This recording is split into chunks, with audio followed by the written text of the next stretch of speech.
What do Sudoku, calendar scheduling, and color coding world maps have in common? Each of these are examples of a constraint satisfaction problem. A what now? A constraint satisfaction problem, also known as a CSP. That's a mouthful, so let's break down what that means. A constraint satisfaction problem consists of three parts. Variables, number one. These are the things that need some kind of value defined. For Sudoku puzzles, this would be the cells in the grid. For scheduling, this would be meeting times. Number two, domains. These are the sets of values that a variable can have. For Sudoku, this is the values 1 through 9. For scheduling a meeting, this would be the days of the week and times of the day. And last is number three, constraints. These are the rules which restrict what values are allowed for a variable. For Sudoku, that's no duplicate numbers in a row. For scheduling, it might be you can't have two meetings at the same time.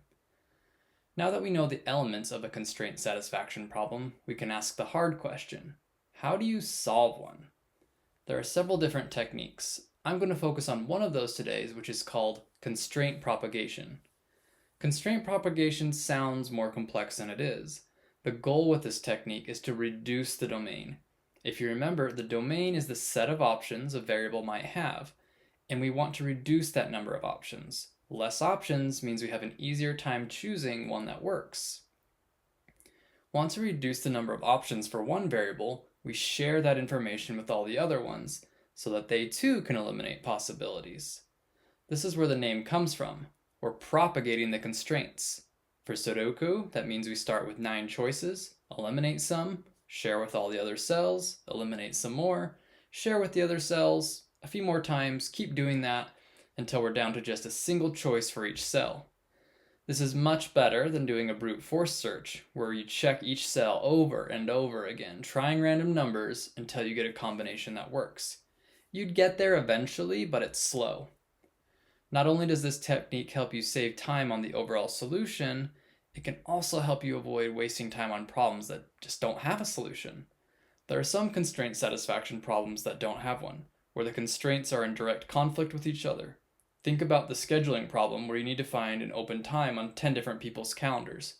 Wouldn't you like to know as early as possible there is no overlapping open spot, so you don't waste time going through every hour of the day trying to find it? Constraint propagation is good for that. We've now seen how constraint propagation can speed up our solution finding. Can we make it even faster?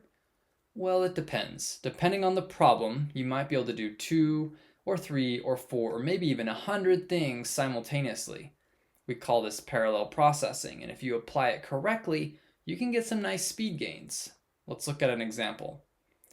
If we were working at a large corporate office building with thousands of workers and thousands of meetings and needed to handle them all, how would we do it? Since this is a constraint satisfaction problem, our variables would be the meeting rooms that go with each meeting. Our domain would be all the available meeting rooms. Our constraints would be a room can only have one meeting assigned to it at a time. Our basic constraint propagation would be going through each room for each hour of the day, checking, is room A assigned? And if it is, go through all the other meetings and remove room A as an option. That would be pretty efficient, but we can do better. If we assume that there are many meetings with non-overlapping time slots, we can do the constraint propagation for all those meetings in parallel. We could split up all 9 a.m. meetings, the 10 a.m. meetings, the 11 a.m. meetings, and so on. Each group could be running on its own process or machine to figure out which rooms have been assigned to which meetings and reduce the options, knowing that it won't affect the meetings at the other time slots. You do need to be careful when trying to apply parallel processing to a problem like this. There will be many problems that aren't a good fit for it, so you have to make sure that you understand your problem before you apply a solution to it. A good candidate will have pieces with low interdependence, meaning a change in one variable won't affect a bunch of others. This allows you to safely split up the calculations to different processes that won't get in each other's way. When the opposite is true, when you have high interdependence, a change in one variable will cascade to require the other variables to be recalculated. This is problematic because it leads to inaccuracies. If you don't manage this complexity extremely carefully, it can even cause you to go slower if processes have to wait on each other and communicate more because they are trying to keep track of changes that happen on some other process. We don't want that. We want fast and accurate. We want a solution that matches the problem. This is true of constraint propagation in general. It's a good fit for some problems, but not others. It works well for problems that have clear, loosely coupled, logical constraints that can be applied incrementally and efficiently.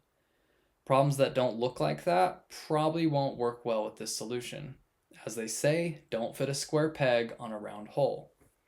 With that, you are now ready to try out constraint propagation on your next qualifying problem. As you're going through your day and noticing problems in the world, ask, is this a constraint satisfaction problem? If it is, give constraint propagation a try on it and let me know how it goes in the comments below. Make sure also and subscribe so you can learn more software engineering principles and practices in the upcoming videos. Thanks so much for watching. See you next time.